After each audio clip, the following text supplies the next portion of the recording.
जब उत्तर प्रदेश की जनता ने सपा का शासन और गुंडा राज्य देखा, पार्टी की वजह से चुनाव जीते हैं। आजम खान साहब हैं, उनकी वजह से आपने बात कही।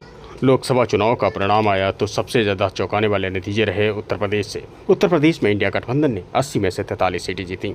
यहां तक कि अयोध्या की भी सीट जीती, जिसको लेकर के भारतीय जनता पार्टी ने अयोध्या में राम मंदिर को लेकर के पूरे देश में माहौल बनाया था। हाथों ने अयोध्या की धरती को राम भक्तों के लहू से लाल लाल होते देखा है। राम भक्तों को मैंने उठाया है।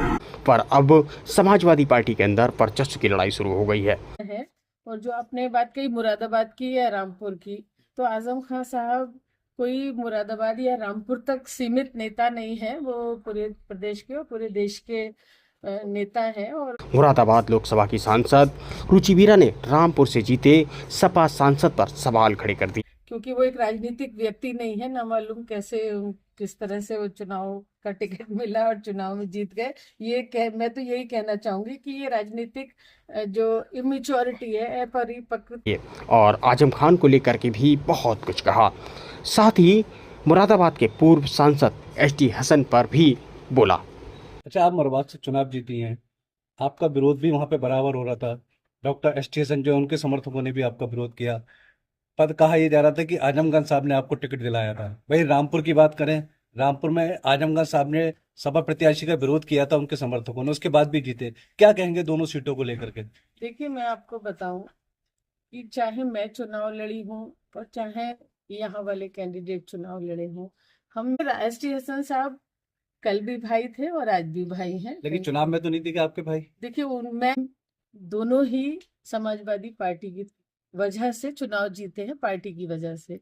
न तो कोई कैंडिडेट इतने बड़े चुनाव में थोड़ा बहुत प्रभावित कर सकता है, चुनाव को माहौल बना सकता है, लेकिन लोकसभा का चुनाव पूरी तरीके से पार्टी बेस पे लड़ा जाता है और जीता जाता है।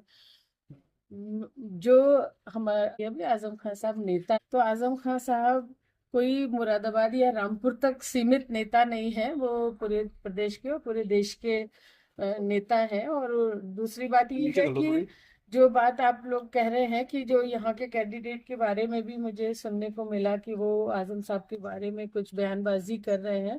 देखिए, वो आज जो एमपी बने हैं या जो मैं एमपी बनी हूँ, वो पार्टी की वजह से बने हैं। और आजम खान साहब उस पार्टी के फाउंडर मेंबर हैं।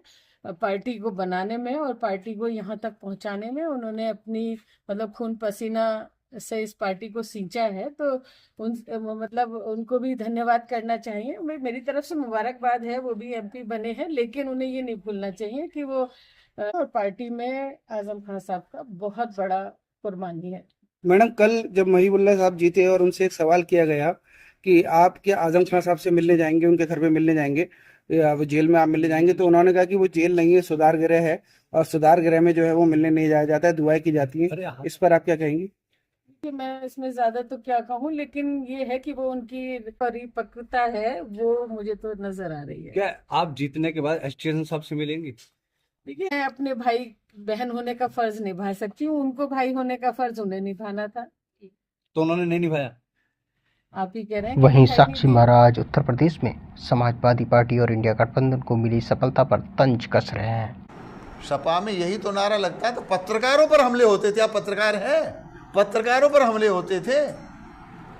और जब बंद का समय होता है तो खुली दुकान हमारी, बंद दुकान तुम्हारी। वो दृश्य भी मैंने देखा है। लेकिन क्या दुर्भाग्य है, उसी अयोध्या ने आज समाजवादी पार्टी का संसद भवन बना दिया। तो ये कुल मिलाकर के जो कुछ उत्तर प्रदेश में घटना घटित हुई है चुनाव को लेकर, ये चिंता का विषय भी है, प्रदेश के लिए भी, देश के लिए भी, हमारी पार्टी के लिए भी। निश्चित रूप से पार्टी इसमें समीक्षा करेगी। मुझे जो जानकारी है पूरे प्रदेश की या उन्नाव की, मैं पार्टी को अवश्य बताने का काम करूँगा।